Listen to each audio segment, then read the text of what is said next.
श्री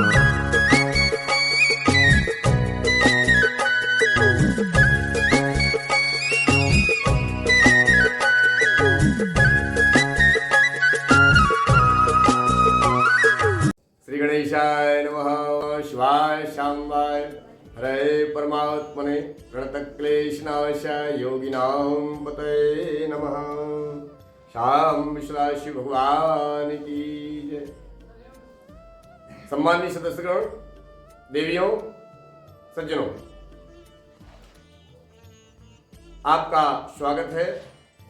अखिल कोटि ब्रह्मांड नायक भगवान भोलेनाथ के श्री चरणों में प्रणाम करते हुए, जगदम्बिका पराम्बा के श्री चरणों में प्रणाम करते हुए हमारे चैनल में आपका स्वागत है। बंधुओं, आपको विदित है कि हम अपने चैनल के माध्यम से पुराणों की अनेकानेक कथाएं आप तक पहुंचाते हैं। हम प्रयास करते हैं कि वो कथाएं आप तक पहुंचे जो सुनने में कम आती हैं। 18 पुराण, 108 उपनिषद, 4 वेद, 6 शास्त्र, वेदों में हमारे प्राचीन इतिहास की परंपराएं और प्राचीन इतिहास की जो कथाएं विस्तार से दी गई। आज हम चर्चा करने वाले हैं महाभारत के एक प्रसंग को जिसको सुनने में कम आता है। महाभारत में, जैसा कि पिछले वीडियो में हमने बताया कि भगवान श्री परशुराम जी ने अपने गुरु भगवान शंकर को गुरु दक्षिणा देने के लिए जब गए हैं, उस समय भगवान शंकर ने परशुराम जी से गुरु दक्षिणा में 3 चीजें मांगी। उन्होंने कहा था, पिछले वीडियो में हमने कहा था कि आगे बताएंगे आपको। तो प्रथम कि भगवान शंकर ने कहा कि देखो परशुराम, मैं अपने गले में मुंडों की माला धारण करता हूं, लेकिन उसका एक मन का होता है बड़ा गुरिया, मन का बीच का। उसके लिए मुझे शेषनाग का सर ला कर दे दो। मानसरोवर के लिए रास्ता नहीं है और हंस जो है मोती चुगते हैं। मानसरोवर में मोती होते हैं, तो मोती चुगने के लिए हिमालय से एक रास्ता बना दो और गणेश को शस्त्र विद्या दो। ये 3 वचन भगवान शंकर ने परशुराम जी से मांगे थे। आज के प्रसंग में हम महाभारत का एक ऐसा प्रसंग लेने जा रहे हैं जो कहने और सुनने में कम आता है। सज्जनों, बात उस समय की है जब पांडव वन भटक रहे थे। 12 वर्ष का जो है वनवास उनका हो चुका था और 12 वर्ष के वनवास के समय अज्ञातवास में वो थे। युद्ध होने जा रहा था। एक दिन की बात है कि भीमसेन रात्रि के समय अपने शिविर के बाहर टहल रहे थे। द्रौपदी कोई सहज स्त्री नहीं है जिनके स्मरण करने मात्र से महापाप नष्ट हो जाते हैं। 5 स्त्रियां हैं जिनको पंचकन्याएं कहा गया है। पंचकन्या, अहिल्या, गिनिए, अहिल्या जो पत्थर की बन गई थी गौतम ऋषि के श्राप से।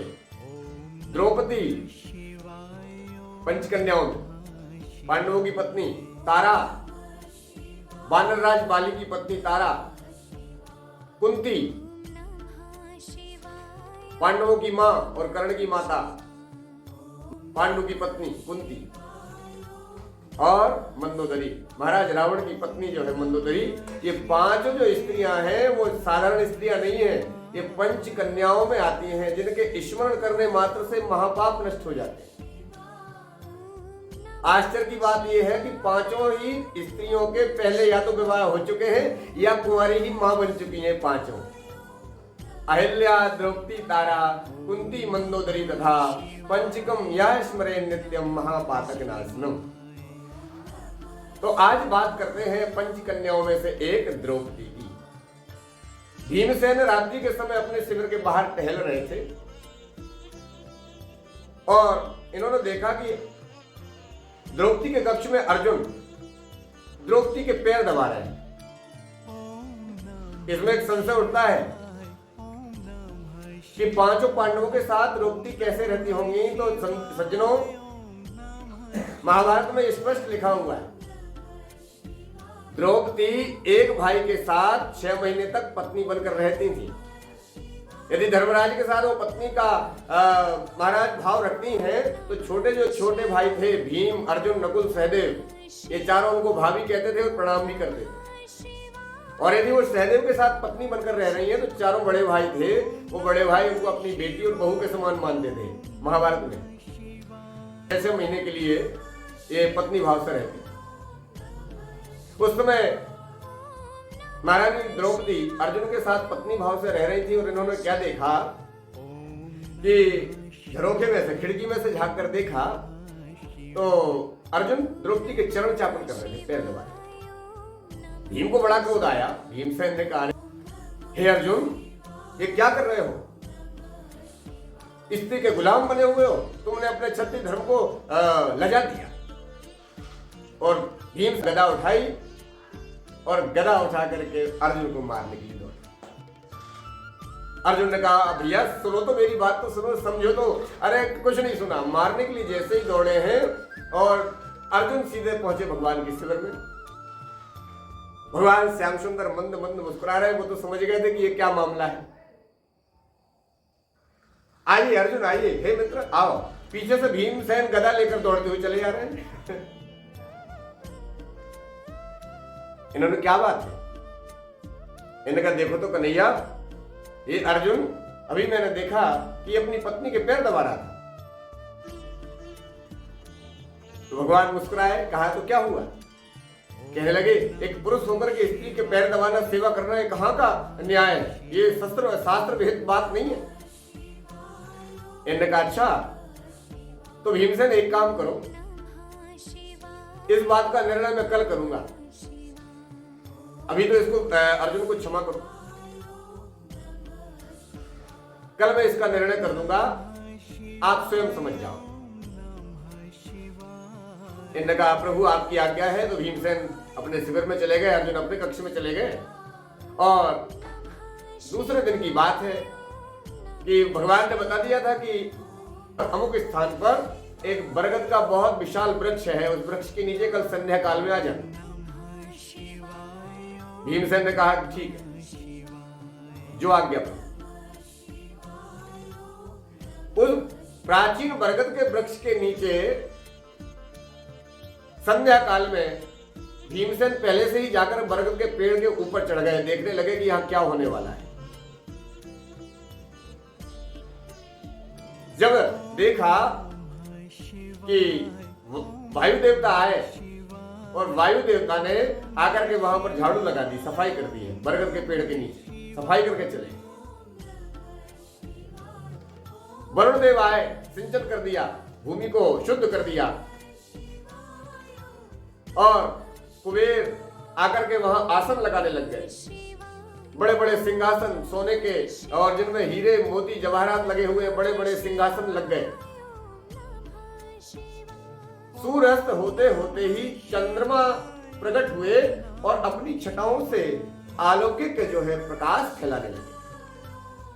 चारों दिशाओं में चंद्र प्रकाश फैल रहा है। अर्धरात्रि होते होते समस्त देवता उस स्थान पर आ गए। बड़े बड़े इंद्र, वरुण, कुबेर आदि, यम, यमुना, यमराज आदि सारे देवता आकर अपने अपने आसनों पर विराजमान हो गए। सज्जनों, अभी भी 2 आसन खाली हैं। एक बहुत विशाल आसन लगा हुआ है और इसके पास में एक और छोटा आसन लगा हुआ है। अब भीमसेन वृक्ष पर चढ़े हुए देख रहे हैं कि देखो सारे देवता आ गए, इनमें इंद्र, देवराज इंद्र भी आ गए, कुबेर भी आ गए, वरुण भी आ गए, परंतु अभी तक ये 2 सिंहासन है, इन पर कौन बैठेगा? भगवान श्री कृष्णचंद्र जी पधारे, मुरली बजाते हुए, वीणा बजाते हुए। भगवान श्री श्याम सुंदर कृष्णाय वासुदेवाय हरे परमात्मने प्रणत क्लेश नाशाय गोविंदाय नमो नमः। भगवान श्याम सुंदर भी पधार गए। बगल में आसन लगा हुआ था, उस पर भगवान श्री कृष्णचंद्र जी विराजमान हो गए। अब भीमसेन विचार कर रहे हैं कि जब भगवान भी बगल में बैठे हुए हैं तो इस बड़े सिंहासन पर कौन बैठेगा? सज्जनों,